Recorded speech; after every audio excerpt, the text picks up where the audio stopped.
আছে। পেঁয়াজ যদি আমরা নিজেই উৎপন্ন করতে পারি নিজের। পঞ্চগড়ে পেঁয়াজের বীজ উৎপাদনে বেশ সাড়া ফেলেছে শঙ্কর রায়মানিক। আপনারা দেখছেন সমাজের চিত্র টিভি সংবাদ। পঞ্চগড় থেকে তোতা মিয়ার পাঠানো ভিডিও তথ্যচিত্রে দেখুন বিস্তারিত। পঞ্চগড় সদর ইউনিয়নের ধাক্কামারা বুডিরবান গ্রামের ফিল্ম্যান কমলাকান্ত এর ছেলে শঙ্কর রায়মানিক শখের বসে তার নিজের 18 বিঘা জমিতে পেঁয়াজের বীজ উৎপাদনের লক্ষ্যে ব্ল্যাক ডায়মন্ড পেঁয়াজের বীজ খামার করেছেন। পেঁয়াজের বীজ এর ফলনও খুব ভালো হয়েছে। শঙ্কর রায়মানিক জানান, এই পেঁয়াজের বীজ খামারে প্রতিদিন 70 জন নারী পুরুষ শ্রমিক 300 টাকা হাজিরায় কাজ করছে।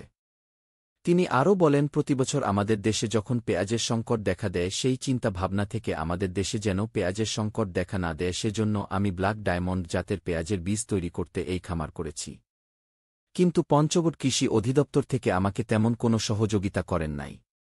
18 বিঘা জমিতে মাত্র 30 বস্তা সার দিয়ে সহযোগিতা করেছেন মাত্র।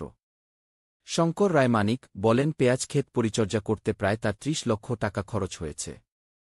তারপরেও তিনি হাল ছাড়েননি। পেঁয়াজের বীজ উৎপাদনে তিনি সাফল্যের আশা রয়েছেন।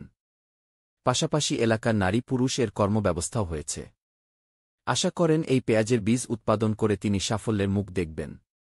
সমাজের চিত্র টিভি সংবাদের সাথে থাকার জন্য ধন্যবাদ।